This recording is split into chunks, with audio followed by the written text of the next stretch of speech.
All right, let's make this short and sweet. Smackdown is here. It has come and it has gone. We are going to talk about what we saw. We're going to go over some of the matches and we're going to talk about some of NXT. I'm not going to delve too deep into NXT, but I will go over it a little bit, give y'all a little bit. Okay, so first things first, shout out to my peoples who are here.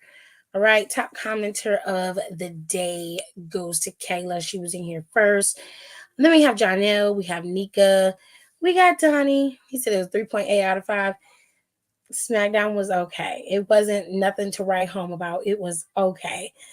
And of course, that's everybody that's in the chat for right now. Appreciate y'all for coming through. Okay, so let's dive into this show for SmackDown. SmackDown was it's pretty simple. It's pretty straightforward. It gave us what we needed. Cody came out first and he essentially was, talking his shit. And then Austin Theory and Grayson Waller came out there. And for whatever reason, they felt it was necessary to blame Cody for the reason why they got attacked by Jacob Fatu and Solo Sikoa, which is wild as hell to me and such a far reach because Cody had nothing to do with that.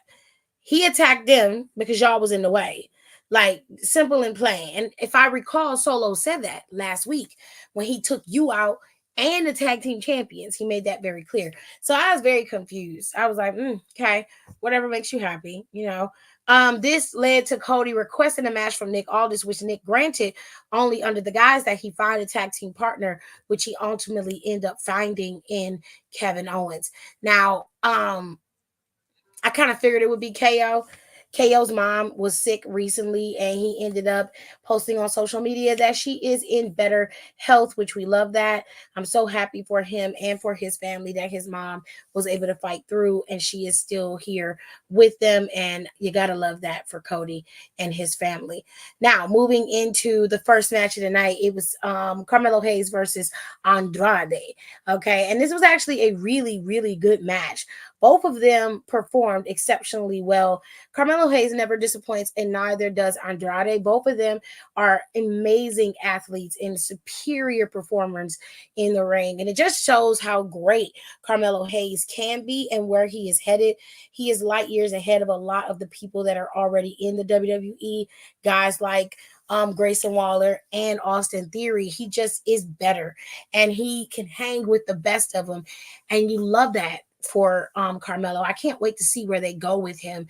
I can see Carmelo being United States champion once LA Knight has it for a little bit of time. I can see Carmelo getting that title and running roughshod with that title and really elevating it the way that he helped elevate the North American Championship. Andrade is equally just as good, if not better. He's an amazing performer as well. This match was very long, and they were going tit for tat in this match. It was a lot of back and forth between the two of them. Hello, Aaliyah, and hello, Tay. How are y'all doing? So, this match was really good, but ultimately Andrade was able to pick up the W and he was the winner in this match. Now we got a little bit of a reprieve in there with the matches, and we're going to switch over to this match between Tiffany Stratton and Michin, only because prior to this, there was a little interview between Bayley and Nia Jax. You see, Nia Jax thought she was just gonna punk Bayley. She thought she was just gonna come out there and say what she always say, which I'm going to beat you like I always do, and I'm gonna win because I'm bigger than you and I'm stronger than you, and blah blah blah bullshit. Okay, she made that very clear. You know that's what she was gonna do, and whatever makes you happy. She essentially was talking a lot of cash shit. And Bayley just sat there and she was cool at first, Bayley cool as a cucumber, but she made Nia Jax feelings hurt real quick when she brought up 2017 and how Nia injured her. And she was just like, you didn't injure me because you're bigger and you're stronger and you're a better competitor. She said, oh, no, sweetheart. Let me reiterate. Let me help you out. Let me explain why you injured me. She said, you injured me, number one, because you're big, you're reckless, careless, Baby, she tore her ass up. Okay? She tore her ass a new one. All right? And she was not having it. Okay, Nia was upset. She was in her feelings. And I said, "Oh, Bailey, girl, we got a little bit of junk in our trunk." And somebody acknowledged the junk, and all of a sudden, bitches know how to fight all of a sudden. And I was like, "You better serve that hoe. Hoe." Yeah. Get her. She tore her ass up. She was like, "You reckless. You reckless." And basically what she said in not so many words is your ass can't wrestle and you're a danger to everybody you in the ring with. And it ain't got nothing to do with you being big, but you are big, so that adds to your recklessness, bitch. That's the only reason why you injured me. But she said, "I tell you what, you gonna let me finish talking because I ain't saying nothing while you was talking. You gonna let me finish talking." She was like, "You could be talking about how big you are and how you gonna squash me all you want to, but at the end of the day, you see me with this championship." And she said, "You want to make everybody think that you've changed. You're a different person. Cool, love that for you. The win got saved, all of that. Praise God. I'm glad you went down to the night water. But I guarantee you this. This is where we gonna deviate from the accolades and the praises. I guarantee you that by the time SummerSlam comes and goes, your ass gonna need another trip to the night water to cleanse yourself of the loss that you are gonna suffer at the hands of me. Because I'm gonna still walk out of SummerSlam as champion, and you are just gonna be another footnote in my legacy. At least that's what I would have told her. That's what I would have did. But Bailey cleared her own little way. And then Nia got so mad and razzled and frazzled that the bitch took off the mic and left. "Are we done? Are we done?" I said, "No, Scarecrow, we're not. We like looking at your face." "Hey, Scarecrow." Girl. Nia tried to punk her like, "You will address me as queen." She was like, "Girl, I'm going to address you as I want to. I'm going to say what the fuck I want. What you going to do? But sit your big ass right there and be quiet." And did. Shit. She got her ass up, running away, all mad and shit, all in her feelings. And I was like, "Aw." I was like, "Oh, Queen Scarecrow, are we mad? Are we in our feelings? Are we in our feelings because you lost?" Definitely earned that loss, though, babe. You definitely did. It's not my fault. It's not my fault you lost. You just did. Now, let's get into LA Knight and Logan Paul.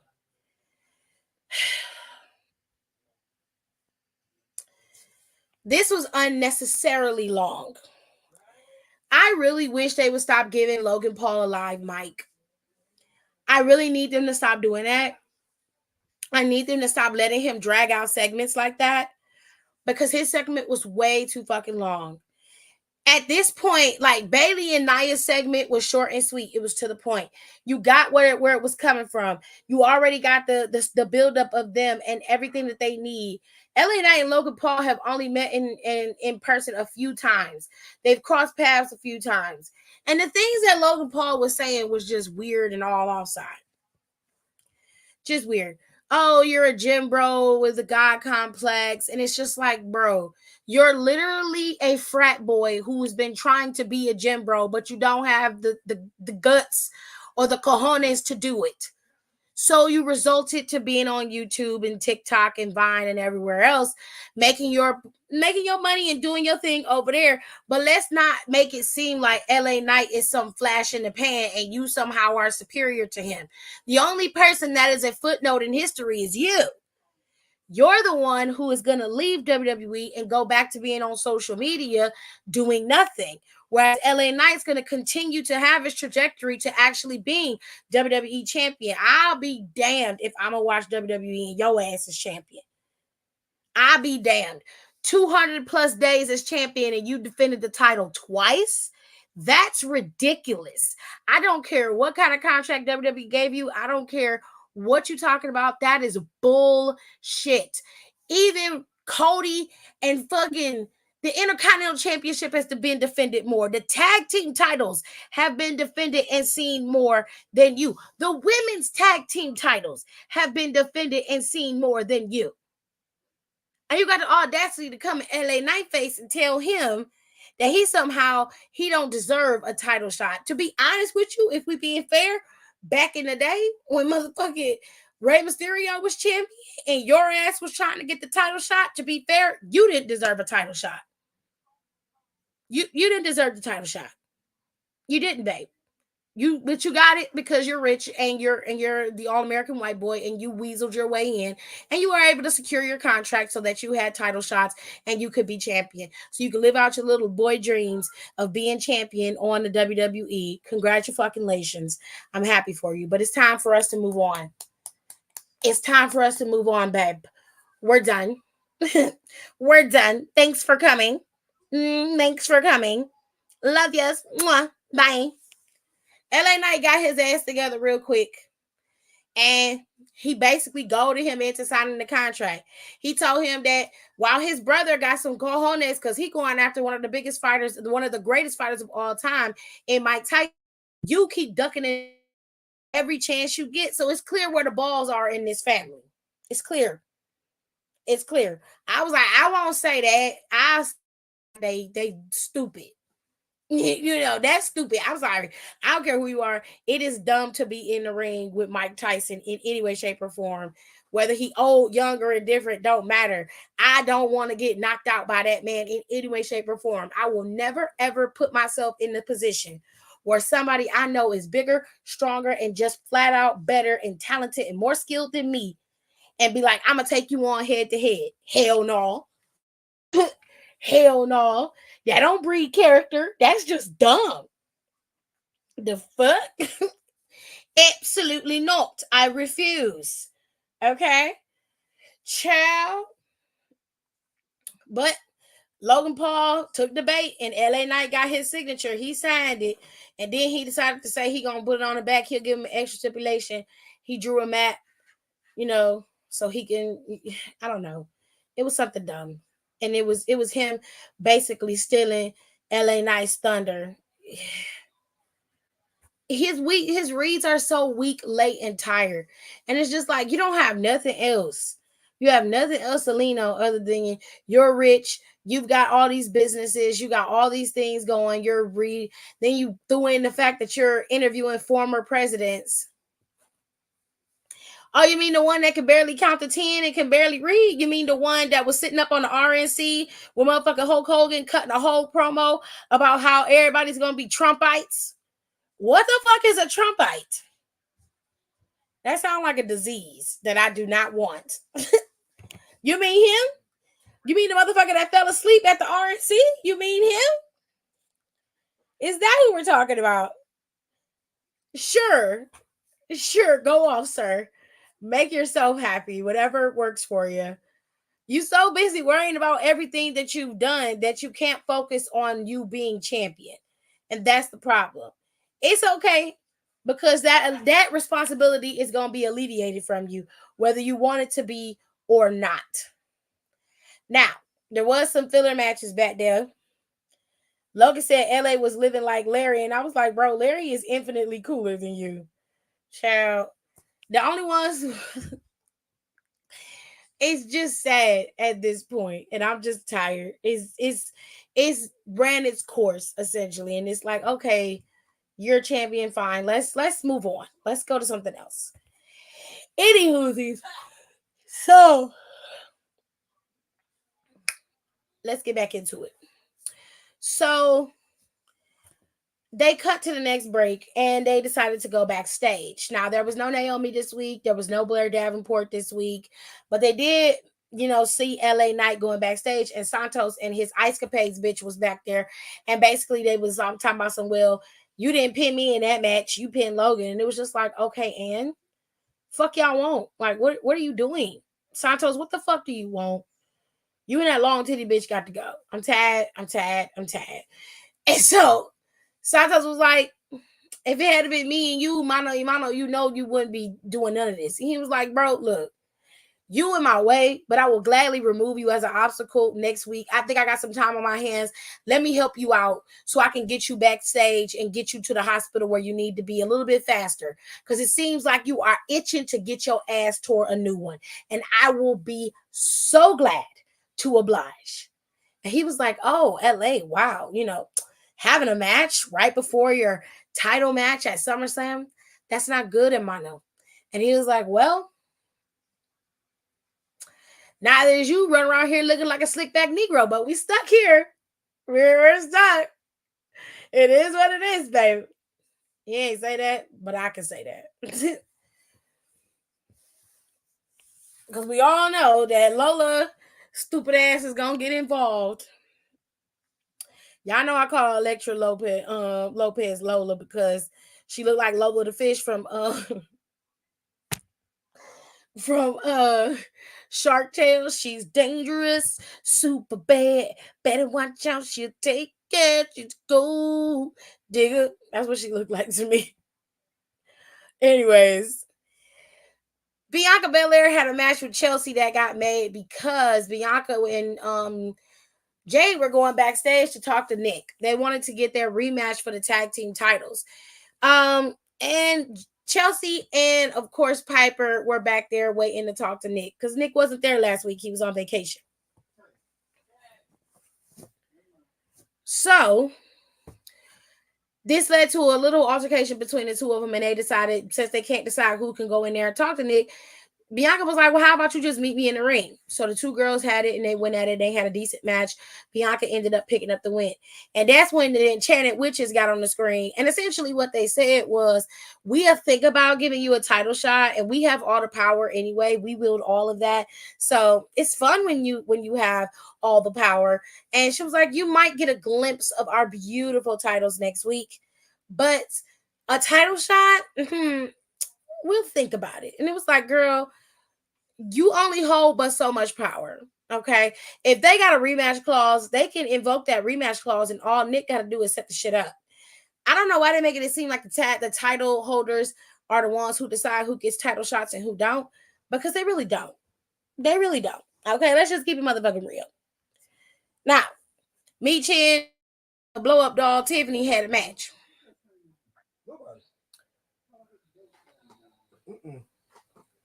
Michin and blow up doll Tiffany had their match, and it was actually pretty decent. Nia Jax's thick ass was out there. Thank you. Running amok. And causing all types of issues. And the way it started, she was standing out there in Tiffany's corner, and Michin, Tiffany ran out of the ring, and Michin ran after her. And that's when Nia stood in her way, and Tiffany hit her in the face with a forearm and hit that Alabama slammer, which gave Michin quite the back problem. Okay. Later on in the match, that's when Bayley came out there and caused a distraction. You see, Nia, she had the briefcase. Tiffany saw that Bayley was out there. Nia had the briefcase, looked like she was trying to use it, but Bayley ducked. Well, she looked like she was trying to push Bayley through the barricade. Bayley moved out the way, and Nia's ass folded over the goddamn barricade. She tried to hit her again. Bayley busted her in the face with the briefcase. Now, to distract from everything, Bayley took and went ape shit on that girl's briefcase. Tiffany Stratton looked like she was finna fall apart, like she was finna cry. I was like, ooh, do it. Please cry. Please cry. I would live. Please cry, girl. She didn't quite cry, but she looked like she was about to. Baby, I would have been crying, dying if she cried, honey. But she didn't. She pulled herself together. They tore her briefcase up, but that's when Michin got the roll up, and Michin got a win. So she got a W over Blow Up Barbie. And she in the ring crying, and Bayley got done stomping out her damn briefcase and put it in the ring. It was like, girl, sorry. But I had to give my homegirl a distraction so she could win. You understand? You understand, right? I mean, that's what you did last week. So your homegirl could win, right? Right. So there was that. Then we get to the end. Oh, then we get to the end, child. Mm, mm, mm. Okay. So Cody went out there and KO was his partner, which I suspected. But the bloodline has been beating down anybody who aligns themselves with Cody. So they took out Randall last week. Kevin was there this week, and the same thing happened. During his match with Austin and what's his name? Grayson, they lost. The champion Kevin won, and then Bloodline came out there. They ran interference. Tonga, Tongaloa, and Solo what came out there, and they had Jacob waiting in the wings. They all attacked. Cody looked like him and Kevin was finally getting the upper hand, and that's when Jacob attacked. Jacob and everybody pretty much split up. They held Cody down, made him watch them beat the hell out of Kevin. Kevin got his head rocked by Jacob at least 4 times. Then they picked up Cody and put him through the announcers table. And then they kind of did like a concerto, not a concerto. I don't exactly know what they call this, but they put the chair around his neck and threw him in those. Usually that means people are going to be out for at least a week or two, which is pretty brutal to watch. I ain't going to lie. And of course, you have this picture where they're standing tall, and Cody, once again, for the second week in a row, is laid out by the bloodline. Now, Solo has been calling out Roman and anybody that will listen for months about disrespect towards him and the bloodline, but more specifically, disrespect towards him. And the crazy thing about it is he's claiming to be the tribal chief without being given the moniker of tribal chief. I don't know. It is what it is, I guess. Let's get to NXT because that was the end of that. It wasn't a lot going on, but it was enough. You know what I mean? It was enough to kind of get us rolling to next week. And next week is what? That's our last week before SummerSlam. We are 2 weeks out from SummerSlam at the moment. It's pretty freaking eerie. But on NXT, WWE made some announcements about the next set of pay-per-views going into September and October. Okay. We already know that Bad Blood is also in Atlanta, and it is gonna be, when is Bad Blood? Let me see if I have the poster for Bad Blood. Do I have it? I don't. I thought I did. Oh my god. Hold on. I am not prepared.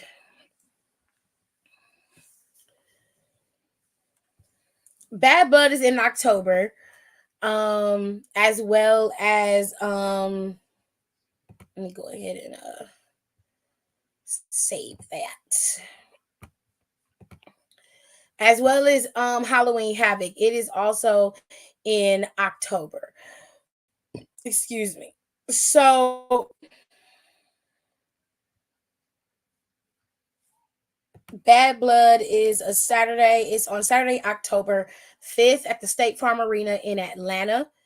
And then we have 2 pay-per-views that were announced on NXT this past week. So WWE No Mercy is going to be September 1st, and NXT's Halloween Havoc is going to be on Sunday, October 27th. But there is also the Great American Bash, which is a TV PLE that's going to go over the span of 2 weeks. And hold on, let me make sure I get the stuff. This has been switched over to an NXT PLE. We already know what's going to happen at the Great American Bash in 2024, excuse me. We know right now the Great American Bash is going to consist of Roxanne Perez versus Thea Hale. So there's that. But No Mercy is set to take place on September 1st this year. And then we have Halloween Havoc, which is an NXT exclusive PLE that's supposed to take place on October 27th. That's at the end of the month. And then Bad Blood will come up on October 5th. And then prior to all of that, the NXT Great American Bash will start on Tuesday, August 6th, and it will air on Sci-Fi instead of airing over on what is it? USA Network. And I believe that has a lot to do. Is it the Olympics still gonna be going on at that time, Jared? What time is it? It's the 6th of August. The Olympics might be going. Yeah, the Olympics are going to be going by that time. So they're probably going to move everything because of the Olympics. But yeah, girl. Now, when it comes to SummerSlam, the matches for SummerSlam seem to be booked. SummerSlam is set in stone and ready to go. There's a few matches that are already done. They only have 4 right now. We have Damian Priest versus Gunther. There is Bayley versus Nia Jax. Rhea Ripley is going to go up against Liv Morgan. And then we already have Solo. Solo done had his nose broke before. He need to go get that fixed. Nose cricket.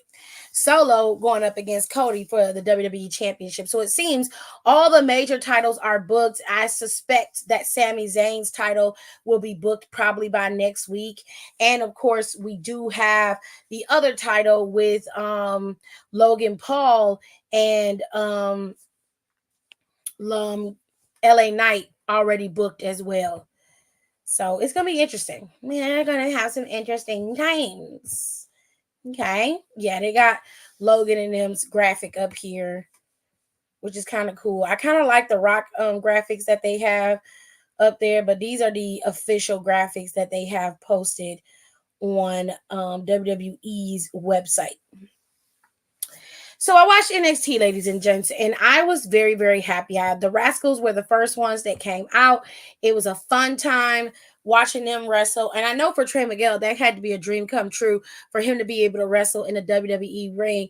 Not only that, but he was able to do it with his homies. And that's probably one of the greatest experiences of his life. And he still was able to do it while under contract in TNA. You can't get any better than that. With all that being said, there was a match, 6-woman tag team match, or tag team match. No, it was just a match between Lola and JC Jane. JC Jane ended up losing to Lola, I think. I didn't watch that match all the way through. I saw it in parts when I looked up, they was beating her up. Soul and Carmen Petrovich came out there with the save, and they all took out Fallon, JC, and that Kardashian looking hoe. And Lola did say something that I finally agreed with. She was like, why you worried about me being a newbie? Ain't she a noob too? That hoe a rookie too?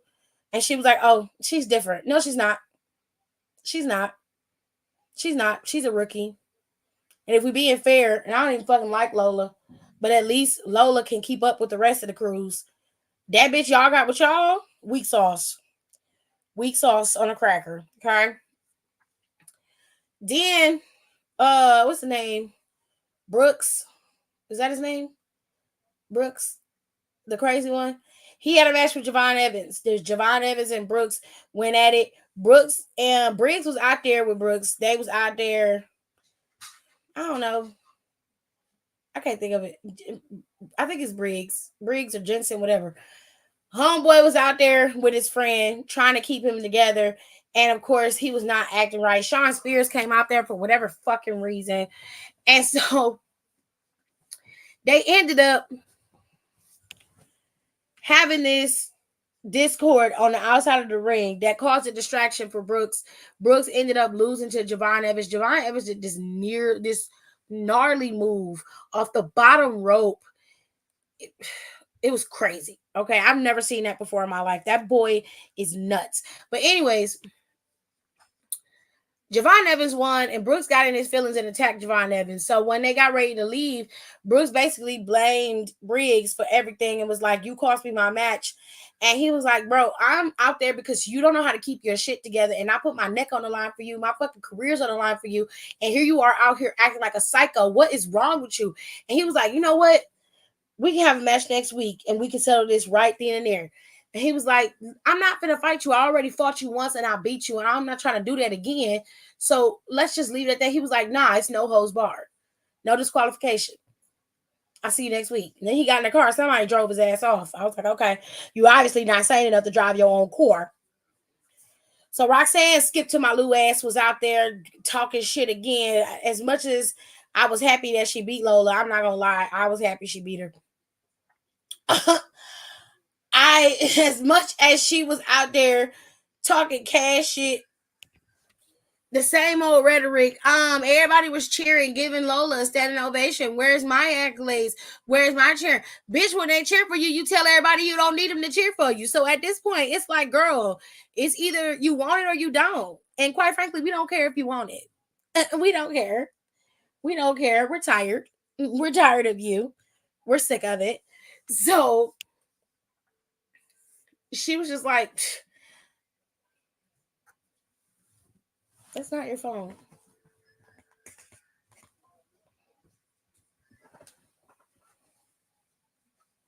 Your phone is downstairs.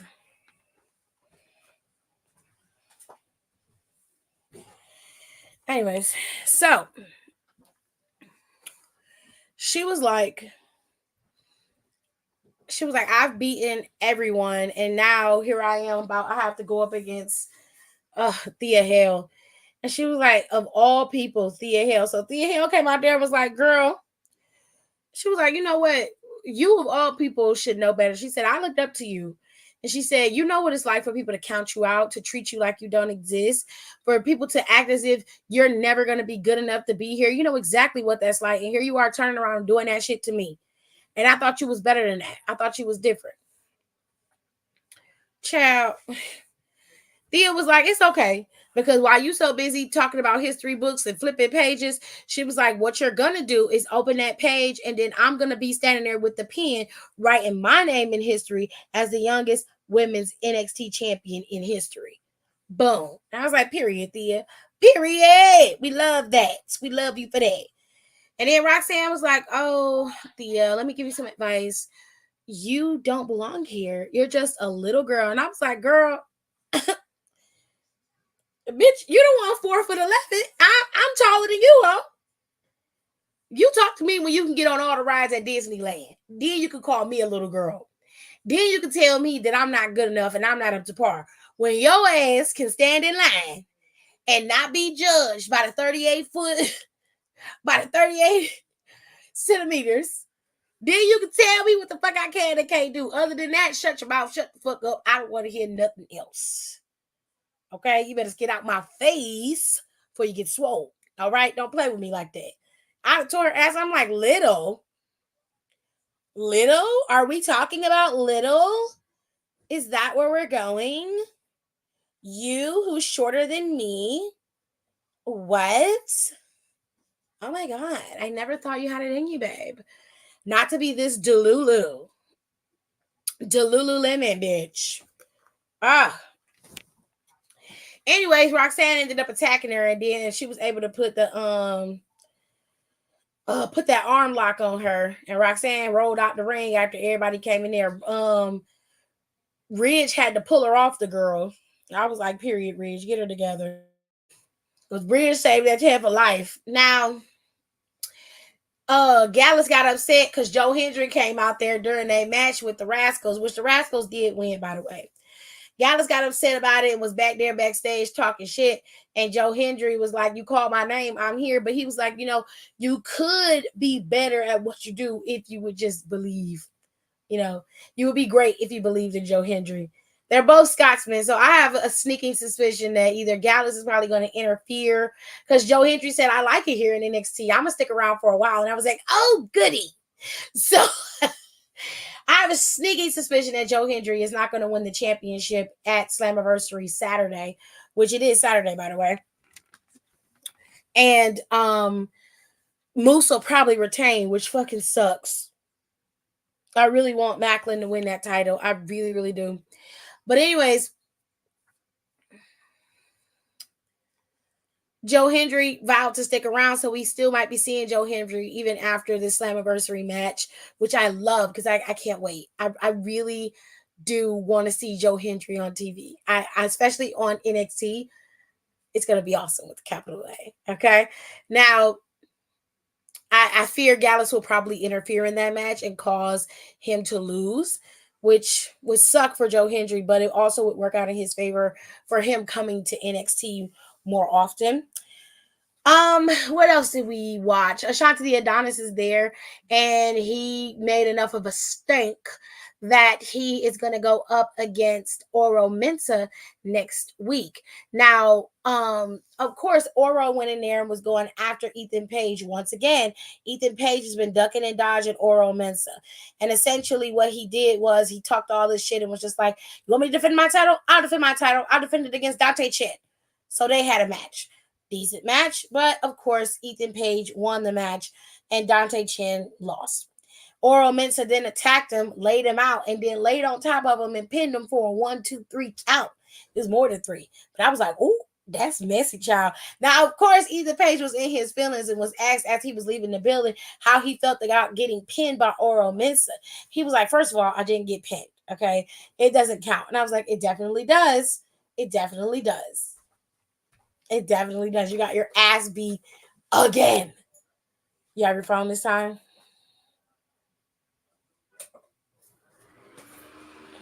No? Okay, great. Any whoosies. Sorry about that if you hear something in the back. It's just my fan going. So, long story short, Oro may be going up against Ethan Page at the Great American Bash. Now, OTM went up against the OC. The OC beat OTM. Shout out to them. Love me, champ, for that. She follows me, so appreciate you, girl. I'm happy for you that you got that W. And you got the W tonight on Friday. Period. Anyways, so the last match of the night was between Obafemi and Duke Hudson. And unfortunately for Duke Hudson, he came up short against Obafemi. And it's just looking like Obafemi is just having his way with this mid-card division. And nobody is able to best him in any way, shape, or form. I guess we will just have to wait and see. But I'm very curious as to how all of this is going to play out. Now, like I said, Great American Bash. Hello, Rico. Great American Bash is in August on the 6th. It is 3 days after SummerSlam. So we have that. And then NXT's next big pay-per-view is Halloween Havoc in October on the 27th. So we have that. In between that time, WWE has a lot of PLEs. They have SummerSlam. They have Bash in Berlin on the 31st of August. Then right after that, August, September 1st is No Mercy. Wowzers. That's crazy. Am I reading this wrong? No. It's going to be in Denver. So, No Mercy and Halloween Havoc. No Mercy is going to be... Wait, where is No Mercy going to be?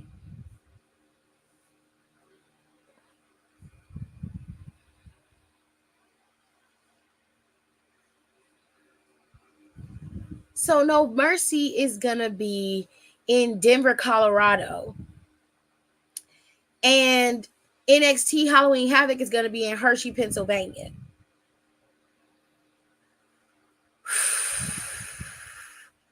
This is nuts.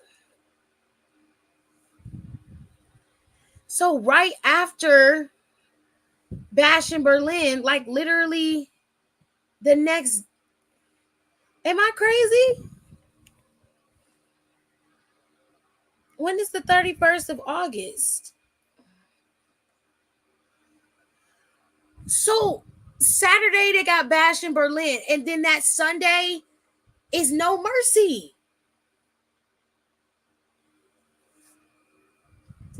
That's nuts.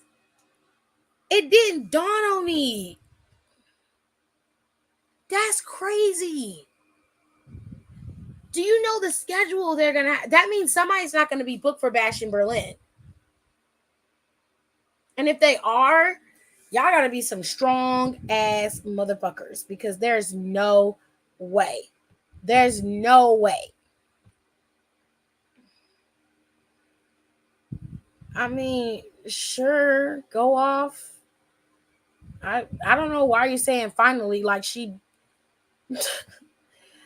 couldn't pimp out her briefcase before. If that's what you love, I ain't gonna yuck your yum, but I can give less than a damn. I'll be honest with you.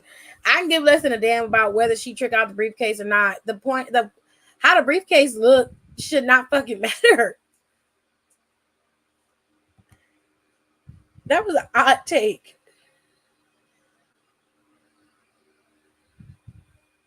What did I do? Wait, Tiff. Oh, it's in the NXT PLE. Oh, I'm sitting up here screaming. Like, what is happening? I'm like, Jesus Christ. They're back to back. My brain is like, why are they back to back like that? It didn't dawn on me it said NXT in front of it. I'm literally looking at it and it said NXT in front of it. Anyways.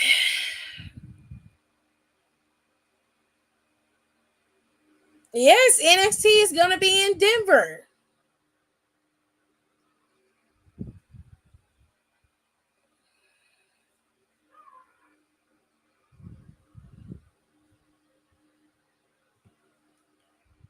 Am I going to SummerSlam? No.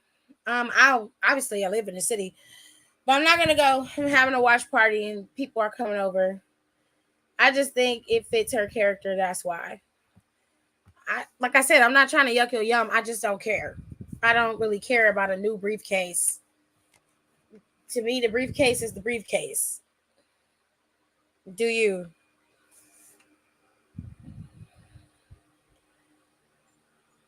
I didn't see the part where it said NXT in front of it. I didn't see that.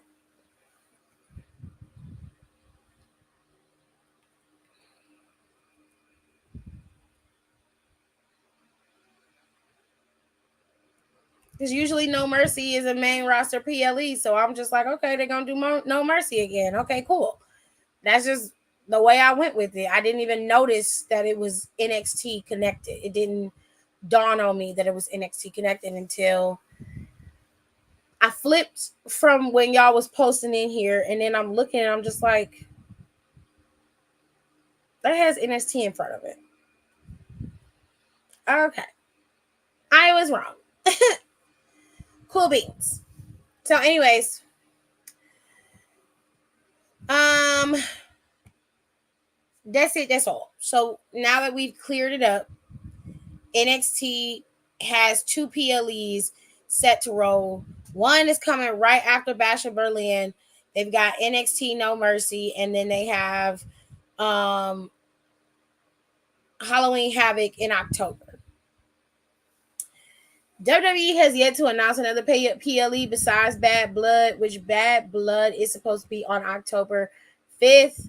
And then I guess they'll have a break between Bash in Berlin and Bad Blood. It looks like they're going to take a little break in between there because they haven't announced the PLE. They usually have one in September, but just because they haven't announced it doesn't mean that they aren't going to have one. I don't remember it being a PLE for NXT last year, so doesn't mean it wasn't. It just doesn't mean it just means I don't remember.